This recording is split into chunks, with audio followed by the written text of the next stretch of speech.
Commander Fravor. Thank you. Thank you, Mr. Chairman, Congressmen, Congresswomen. I want to first thank you for the invitation to speak to the committee on the UAP topic that's been in the news for the past 6 years and seems to be continuing to gain momentum. As you know, my name is David Fravor. I'm a retired commander in the United States Navy. In 2004, I was a commanding officer of Strike Fighter Squadron 41, the world-famous Black Aces. We were attached to Carrier Wing 11, stationed on board the USS Nimitz, and had begun a 2-month workup cycle off the coast of California. On this day, we were scheduled for a 2v2 air-to-air training with the USS Princeton as our control. When we launched off Nimitz, my wingman was joining up. We were told that the training was going to be suspended and we were going to proceed with real-world tasking. As we proceeded to the west, the air controller was counting down the range to an object that we were going to, and we were unaware of what we were going to see when we arrived. The controller had told us that these objects had been observed for over 2 weeks, coming down from over 80,000 feet, rapidly descending to 20,000 feet, hanging out for hours, and then going straight back up. For those who don't realize, above 80,000 feet is space. We arrived at the location at approximately 20,000 feet, and the controller called merge plot, which means that our radar blip was now in the same resolution cell as the contact. As we looked around, we noticed that we saw some whitewater off our right side. It's important to note that the weather on this day was as close to perfect as you could ask for off the coast of San Diego. Clear skies, light winds, calm seas, no whitecaps from waves. So the whitewater stood out in a large blue ocean. All 4 of us, because we were in F-18Fs, so we had pilots and Wizzo in the back seat, looked down a saw a white tic-tac object with a longitudinal axis pointing north-south and moving very abruptly over the water like a ping-pong ball. There were no rotors, no rotor wash, or any sign of visible control surfaces like wings. As we started clockwise towards the object, my Wizzo and I decided to go down and take a closer look with the other aircraft staying in high cover to observe both us and the tic-tac. We proceeded around the circle about 90 degrees from the start of our descent, and the object suddenly shifted its longitudinal axis, aligned it with my aircraft, and began to climb. We continued down another 270 degrees, nose low, where the tic-tac, or we considered 270 degrees to where, and we went nose low to where the tic-tac would have been. Our altitude at this point was about 15,000 feet, and the tic-tac was about 12,000.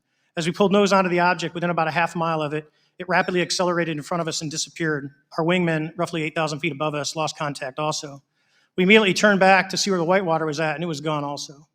So as we started to turn back towards the east, the controller came up and said, "Sir, you're not going to believe this, but that thing is at your cat point, roughly 60 miles away in less than a minute. You can calculate the speed." We returned to Nimitz. We were taking off our gear. We were talking to one of my crews that was getting ready to launch. We mentioned it to him, and they went out and luckily got the video that you see, that 90-second video. What you don't see is the radar tape that was never released, and we don't know where it's at, of the active jamming that the object put on an APG-73 radar, and I can get into modes later if you're interested. What is shocking to us is that the incident was never investigated. None of my crew were ever questioned. Tapes were never taken, and after a couple days, it turned into a great story with friends. It wasn't until 2009 until Jay Stratton had contacted me to investigate. Unbeknownst to all, he was part of the ATIP program in the Pentagon led by Lou Elizondo. And there was an unofficial official report that came out that's now on the internet.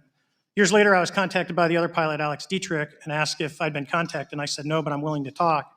I was contacted by Mr. Elizondo, and we talked for a short period of time, and he said we'd be in contact. A few weeks after that, I was made aware that Lou had left the Pentagon in protest and joined forces with Tom DeLonge, Chris Mellon, Steve Justice, and others to form Two Stars Academy, an organization that pressed the issue with leading industry experts and U.S. government officials. They worked with Leslie Kean, who is present today, Ralph Blumenthal, and Helene Cooper to publish the articles in the New York Times 2017 New York Times, and it removed the stigma on the topic of UFOs, which is why we're here today.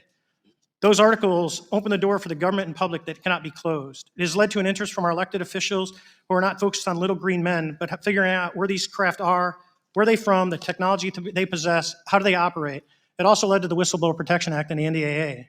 There are multiple witnesses coming forward to say that have firsthand knowledge, and Mr. Grush just covered that. What concerns me is that there's no oversight from our elected officials on anything associated with our government processing or working on craft. Believe it not, from this world. This issue is not a full public disclosure that can undermine national security, but it is about ensuring that our system of checks and balances works across all work done in the government using taxpayer funds.